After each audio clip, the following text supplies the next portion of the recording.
트럼프의 핵강국 발언, 70년 한반도 질서를 뒤흔들다. 그는 일종의 핵강국이다 마이너스 한마디가 던진 파장. 서울발 2025년 10월 27일. 트럼프 대통령이 아시아 순방 중 던진 한마디가 한반도는 물론 동북아 안보 질서 전체를 요동치게 만들고 있다. 그 김정은은 일종의 핵강국 소트 오브 어 누클리어 파워이다라는 발언은 단순한 현실 묘사였을까? 아니면 미국 대북 정책의 근본적 전환을 예고하는 신호탄이었을까? 미국 정부는 여전히 한반도의 완전한 비핵화를 공식 입장으로 유지하고 있다. 하지만 대통령의 입에서 나온 핵강국이라는 단어는 지난 30년간 국제사회가 지켜온 금기선을 넘나들고 있다. 북한은 이 발언을 자신들의 전략적 승리로 해석하며 우리의 핵무기는 협상의 칩이 아니다라는 입장을 더욱 강화하고 있다. 외교가에서는 이번 발언이 단순한 말실수로 치부하기엔 너무나 많은 맥락이 얽혀있다고 분석한다. 트럼프의 발언 시점, 장소, 그리고 이후 행보를 종합해보면 미국이 북한 문제에 대한 새로운 접근을 시도하고 있다는 신호로 읽힌다는 것이다. 30년 비핵화 협상, 그 실패의 역사. 북한 핵 문제는 1990년대 초반 NPT 탈퇴로 시작됐다. 그 이후 30년 넘게 국제사회는 북한의 비핵화를 위해 온갖 수단을 동원했다. 협상, 제재, 압박, 대화, 그리고 다시 제재. 그러나 결과는 참담했다. 협상의 역사, 실패의 반복. 1994년 제네바 합의는 북한 핵동결의 첫 시도였다. 북한은 핵동결을 약속하고 미국은 경수로 건설과 중유 제공을 약속했다. 그러나 이 합의는 2002년 농축 우라늄 프로그램 의혹으로 붕괴됐다.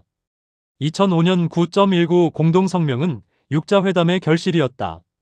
한반도 비핵화라는 원칙에 모든 당사국이 합의했다. 북한은 모든 핵무기와 핵 프로그램 포기를 약속했다.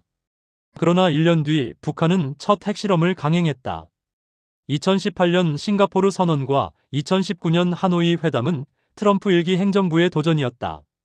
전격적인 정상회담으로 새로운 돌파구를 열려 했지만 비핵화 방법과 제재 완화 수준을 놓고 결렬됐다. 제재의 한계, 그리고 현실. 유엔 안보리는 2006년 이후 북한에 대해 10차례 이상의 제재 결의를 채택했다. 석탄, 철광석, 수산물 수출 금지부터 석유 제품 반입 제한까지 제재는 점점 더 강화됐다. 하지만 북한 정권은 무너지지 않았고 오히려 핵무력만 더욱 고도화됐다. 현재 북한은 3060개의 핵탄두를 보유한 것으로 추정된다. ICBM급 미사일인 화성-15형, 화성-17형을 시험 발사했고 2022년에는 전술핵무기 사용 교리까지 법제화했다. 북한은 이제 단순히 핵을 만드는 나라가 아니라 다양한 핵전력을 운용할 수 있는 나라로 진화했다. 이런 현실 앞에서 일각에서는 비핵화는 이미 실패했다는 냉정한 평가가 나온다. 북한이 자발적으로 핵무기를 포기할 가능성은 거의 없으며 군사적 옵션은 서울을 포함한 한반도 전역의 재앙을 초래할 것이기 때문이다. 트럼프 발언의 숨은 의미 외교적 언어 해부. 외교에서 언어는 정책의 시작이다. 특히 핵 문제처럼 민감한 사안에서는 단어 하나하나가 전략적 의미를 갖는다. 핵강국 vs 불법 핵무기 보유. 지난 30년간 미국 행정부는 북한을 묘사할 때 매우 조심스러운 언어를 사용해왔다. 북한의 불법적 핵무기 프로그램 일리걸 누클리어 웨펀즈 프로그램. 북한의 핵 위험 누클리어 스렛 프롬 노스 코리어. 비핵화가 전제 조건 디누클리어로제이션 이즈 어 프리컨디션. 이런 표현들은 모두 북한의 핵 보유를 불법적이고 잠정적인 것으로 규정한다. 즉, 너희는 핵을 가질 자격이 없으며 반드시 포기해야 한다는 메시지를 담고 있다. 그런데 트럼프는 일종의 핵강국 소트 오브 어 누클리어 파워이라는 표현을 사용했다. 소트 오브라는 수식어로 완전한 인정은 아니라는 여지를 남겼지만 누클리어 파워라는 단어 자체가 핵 보유의 사실적 인정을 의미한다. 계산된 발언인가, 즉흥적 실수인가? 트럼프는 즉흥적 발언으로 유명하다. 준비된 연설문을 벗어나 자신의 생각을 거침없이 표현하는 스타일이다. 그렇다면 이번 핵강국 발언도 단순한 말실수일까? 하지만 여러 정황은 이것이 계산된 메시지일 가능성을 시사한다. 첫째, 발언의 시점과 장소가 의미심장하다. 트럼프는 한국 방문 중, 그것도 북한 문제가 핵심 의제인 아시아 순방 과정에서 이 발언을 했다. 만약 단순한 실수였다면 백악관이나 국무부에서 즉각 정정 발표를 했을 것이다. 하지만 그런 움직임은 없었다. 둘째, 김정은과의 대화 가능성을 계속 언급하고 있다는 점이다. 트럼프는 김정은은 똑똑한 사람이라며 대화할 준비가 되어 있다는 발언을 반복하고 있다. 이는 북한을 압박 대상이 아니라 협상 파트너로 인정하는 태도로 해석된다. 셋째, 국내 정치적 계산도 작용했을 수 있다. 트럼프는 일기 행정부 때 북미 정상회담을 통해 역사적 외교 성과를 거두려 했다. 비록 하노이 회담이 결렬됐지만 그는 여전히 북한 문제에서 딜메이커로서의 이미지를 갖고 싶어 한다. 북한을 핵강국으로 인정하는 것은 역설적이게도 김정은을 다시 협상 테이블로 끌어내기 위한 전략적 양보일 수 있다. 미국 정부 내부의 불협화음. 흥미로운 점은 미국 정부 내부에서도 메시지가 일치하지 않는다는 것이다. 국무부 대변인은 기자회견에서 우리의 목표는 여전히 한반도의 완전한 비핵화라고 강조했다. 국방부 역시 북한의 핵무기는 영내 안보에 중대한 위협이라는 기존 입장을 되풀이했다. 하지만 트럼프 본인은 그들은 핵을 갖고 있다 데이 해브 누클리어며 현실을 인정하는 듯한 발언을 계속하고 있다. 심지어 우리는 그것을 없앨 수 없다위 캔트 겟 리드 어브 있는 식의 언급까지 나왔다. 이런 불일치는 세 가지로 해석될 수 있다. 정책 혼선 트럼프 행정부가 아직 명확한 대북 전략을 수립하지 못했다. 의도적 모호성 구드카프, 배드카프 전략으로 북한을 협상으로 끌어내려 한다. 정책 전환 신호 트럼프가 서서히 여론을 준비시키며 정책 변화를 예고하고 있다. 만약 세 번째 해석이 맞다면 우리는 곧 미국 대북 정책의 역사적 전환점을 목격하게 될 것이다. 북한의 전략 핵보유국 인정을 향한 집요한 행보. 북한은 지난 10년간 일관되게 하나의 목표를 추구해왔다. 바로 핵보유국으로서의 국제적 인정이다. 김정은의 핵교리. 2022년 9월 북한은 핵무력 정책에 관한 법령을 채택했다. 이 법은 북한의 핵무기 사용 조건을 명시하면서 핵무기를 절대로 포기할 수 없는 국가의 근본 이익이라고 규정했다. 김정은은 여러 차례 공개 연설에서 이렇게 말했다. 우리 국가의 핵무력은 어떤 세력과도 어떤 것과도 바꿀 수 없다. 핵무기는 우리의 생존권이자 발전권이며 영원히 포기할 수 없는 전략적 자산이다.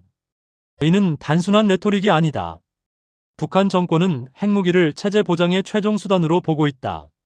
리비아의 카다피, 이라크의 후세인이 핵을 포기한 후 어떤 운명을 맞았는지 북한은 잘 알고 있다. 비핵화 대신 군비 통제로 프레임 전환. 북한의 궁극적 목표는 협상의 프레임 자체를 바꾸는 것이다. 현재 프레임 북한이 불법적으로 보유한 핵무기를 어떻게 없앨 것인가? 북한이 원하는 프레임 한반도에서 핵무기를 어떻게 관리하고 감축할 것인가? 전자에서는 북한이 일방적으로 포기해야 할 대상이지만 후자에서는 북한도 협상에 동등한 주체가 된다. 마치 미국과 러시아가 핵군축 협상을 하는 것처럼 북한도 핵보유국으로서 미국과 대등하게 협상하겠다는 것이다. 북한은 이를 위해 다음과 같은 단계적 전략을 구사하고 있다. 1단계 다양한 핵무기 능력 과시 ICBM, SLBM, 전술핵. 2단계 핵무력 법제화로 핵보유국 지위 기정사실화. 3단계 미국의 암묵적 명시적 인정 유도. 4단계 핵보유국 지위를 전제로 한 새로운 협상 추진. 트럼프의 핵강국 발언은 북한이 보기에 3단계로 진입하는 신호로 해석될 수 있다. 북한이 제시하는 협상 조건. 북한은 대화를 거부하는 것이 아니다. 오히려 올바른 조건 하에서는 대화할 의사가 있다고 반복해서 밝혀왔다. 북한이 요구하는 조건은 다음과 같다. 핵보유국 지위의 사실상 인정. 대북 제재의 실질적 완화 특히 민생 부문. 한미연합훈련 중단 또는 대폭 축소. 주한미군 감축 또는 철수 논의. 평화협정 체결을 통한 정전체제 종식. 북한은 이 모든 조건을 한꺼번에 요구하지는 않을 것이다. 대신 단계적 접근을 제시하면서 매 단계마다 자신들이 원하는 것을 조금씩 얻어내려 할 것이다. 예를 들어 첫 단계에서는 ICBM 실험 동결을 제시하며 제재 일부 완화를 요구할 수 있다. 두 번째 단계에서는 영변 핵시설 일부 폐쇄를 내놓으며 연합훈련 축소를 요구할 수 있다. 중요한 것은 이 모든 협상이 비핵화가 아니라 핵동결 및 관리를 전제로 한다는 점이다. 북한은 핵무기를 완전히 포기하지 않으면서 제재 완화와 체제 보장이라는 실익을 챙기려 한다. 만약 미국이 북한을 핵보유국으로 인정한다면 이제 가장 중요한 질문을 던져보자. 만약 미국이 사실상 또는 암묵적으로 북한을 핵보유국으로 인정한다면 어떤 일이 벌어질까? NPT 체제의 근본적 위기. 핵무기비 확산 조약 NPT는 1968년 체결된 이후 국제 비확산 체제의 근간이었다. 이 조약은 세계를 두 부류로 나눈다. 핵무기국 누클리어 웨펀 스테이츠 1967년 1월 1일 이전에 핵무기를 보유한 5개국, 미국, 러시아, 중국, 영국, 프랑스. 비핵무기국난 마이너스 누클리어 웨펀 스테이츠 나머지 모든 국가. NPT의 핵심 원칙은 간단하다. 비핵무기국은 핵무기를 개발하지 않으며 핵무기국은 핵군축을 추진한다. 그 대가로 모든 국가는 평화적 핵 이용의 권리를 갖는다. 북한은 2003년 NPT에서 탈퇴했다. 그러나 국제사회는 여전히 북한을 NPT상 핵보유국으로 인정하지 않았다. 북한의 탈퇴를 무효로 간주하거나 적어도 합법적 핵보유국으로는 인정하지 않겠다는 입장이었다. 만약 미국이 북한을 핵보유국으로 인정한다면 NPT 체제는 사실상 붕괴한다. 왜냐하면 NPT를 탈퇴하고 핵무기를 개발하면 결국 인정받을 수 있다는 선례를 만들기 때문이다. 이란의 핵야심 재점화. NPT 체제 붕괴의 가장 직접적 수혜자는 이란일 것이다. 이란은 오랫동안 핵 프로그램을 추진해왔다. 2015년 오바마 행정부는 이란과 포괄적 공동행동 계획 JCPOA를 체결했다. 이란이 핵 프로그램을 대폭 축소하는 대신 제재를 풀어주는 거래였다. 하지만 트럼프 1기 행정부는 2018년 JCPOA에서 탈퇴했고 이란에 최대 압박 제재를 가했다. 이란은 이에 반발하며 핵 프로그램을 재가동했다. 현재 이란은 핵무기 제조에 필요한 고농축 우라늄을 몇 주 내에 확보할 수 있는 수준에 도달했다. 만약 북한이 핵보유국으로 인정받는다면 이란 내부의 강경파는 이렇게 주장할 것이다. 봐라, 북한은 끝까지 버텼고 결국 핵보유국으로 인정받았다. 우리도 같은 길을 가야 한다. 협상은 시간 낭비일 뿐이다. 이란이 핵무기를 보유하게 되면 중동 전역에 핵도미노가 시작될 수 있다. 사우디아라비아는 이미 이란이 핵무기를 갖는다면 우리도 가질 것이라고 경고한 바 있다. 터키, 이집트 등도 핵무장 옵션을 검토할 수 있다. 일본의 전략적 선택. 북한 핵보유국 인정이 가장 큰 충격을 줄 나라는 일본일 것이다. 일본은 제2차 세계대전 이후 평화헌법을 통해 군사력 사용을 엄격히 제한해왔다. 하지만 북한의 핵 위협이 커지면서 일본 내에서는 방위력 강화 목소리가 높아지고 있다. 현재 일본은 이미 여러 단계의 변화를 겪고 있다. 2015년 집단적 자위권 행사 허용 제한적 범위. 2022년 반격 능력 사실상 공격 능력 보유 결정. 2023-2024년 방위비를 GDP 2%까지 증액 NATO 수준. 만약 북한이 핵보유국으로 인정받는다면 일본은 더 근본적인 질문에 직면할 것이다. 미국의 핵우산이 정말 신뢰할 수 있는가? 일본은 미일 동맹을 통해 미국의 확장 억제 핵우산을 보장받고 있다. 하지만 미국이 북한을 핵보유국으로 인정한다는 것은 역설적으로 미국이 북한의 핵무장을 받아들였다는 의미다.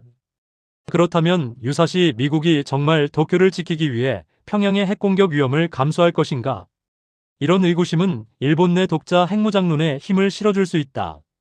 물론 일본의 핵무장은 여전히 정치적 국제적으로 매우 민감한 사안이다. 하지만 과거에는 상상도 할 수 없었던 논의가 공론장에서 진지하게 다뤄질 가능성이 커진다. 일본은 이미 플루토늄 재처리 기술과 로켓 발사 능력을 갖추고 있다. 기술적으로는 수개월 내에 핵무기를 제조할 수 있는 잠재적 핵보유국이다.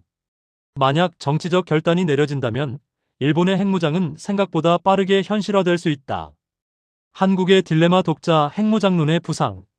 북한 핵보유국 인정이 가장 직접적으로 영향을 미칠 나라는 당연히 한국이다. 한국은 1970년대 박정희 정부 시절 비밀 핵무기 개발 프로그램을 추진한 적이 있다. 하지만 미국의 강력한 압박으로 중단됐다. 그 이후 한국은 미국의 핵우산에 의존하는 것을 국가 안보의 근간으로 삼았다. 하지만 최근 한국 내에서는 독자 핵무장론이 다시 힘을 얻고 있다. 여론조사에 따르면 한국 국민의 6070%가 독자 핵무장을 지지한다는 결과가 나오고 있다. 독자 핵무장론자들의 주장은 명확하다. 북한은 이미 핵무기를 갖고 있고 미국도 이를 사실상 인정하는 분위기다. 그렇다면 한국도 핵무기를 가져야 대등한 억제력을 확보할 수 있다. 미국의 해구산만 믿고 있다가는 안보 주권을 잃는다. 하지만 한국의 핵무장은 엄청난 국제적 비용을 수반한다. 첫째, 한미동맹의 위기다. 미국은 일관되게 한국의 독자 핵무장을 반대해왔다. 만약 한국이 미국의 의사를 무시하고 핵무장을 강행한다면 한미동맹은 심각한 균열을 겪을 것이다. 둘째, 국제제재다. 한국이 NPT를 탈퇴하고 핵무기를 개발한다면 국제사회로부터 강력한 제재를 받을 것이다. 한국 경제는 무역 의존도가 높기 때문에 이런 제재는 치명적일 수 있다. 셋째, 동북아 핵군비 경쟁다. 한국이 핵무장하면 일본도 따라갈 것이고 중국은 이를 전략적 위협으로 간주할 것이다. 결과적으로 동북아는 통제 불가능한 핵군비 경쟁에 빠질 수 있다. 코리아 패싱의 악몽 재현. 2018-2019년 북미 정상회담 과정에서 한국은 코리아 패싱 논란을 겪었다. 트럼프와 김정은이 직접 만나 협상하는 과정에서 정작 한반도의 당사자인 한국은 충분히 협의받지 못했다는 비판이었다. 만약 트럼프가 다시 김정은과 협상을 시도한다면 이번에도 같은 일이 반복될 가능성이 크다. 트럼프의 협상 스타일은 톱다운 다운이다. 세부 사항을 실무진에 맡기는 것이 아니라 정상끼리 직접 만나 큰 그림을 그린다. 문제는 이 과정에서 한국의 안보 이익이 거래 카드로 사용될 위험이다. 예를 들어 트럼프가 김정은에게 이렇게 제안할 수 있다. 당신들의 ICBM을 폐기하면 우리는 한미연합훈련을 대폭 축소하고 주한미군 규모도 재조정하겠다. 그리고 당신들의 핵보유국 지위를 사실상 인정하겠다. 북한 입장에서는 매우 매력적인 제안이다. 미국 본토를 직접 위협하는 ICBM만 포기하면 되고 한국과 일본을 위협하는 중단거리 핵미사일은 유지할 수 있기 때문이다. 하지만 한국 입장에서는 재앙이다. 한미연합훈련과 주한미군은 한국 안보의 핵심 축인데 이것들이 북미 협상의 거래 대상이 되는 것이다. 중국의 계산 전략적 딜레마. 북한 핵 문제에서 빼놓을 수 없는 행위자가 중국이다. 중국은 북한의 가장 중요한 후원국이자 동시에 북한 핵무장을 반대해온 나라다. 중국의 전통적 입장 한반도 비핵화. 중국은 공식적으로 한반도 비핵화를 지지해왔다. 그 이유는 명확하다.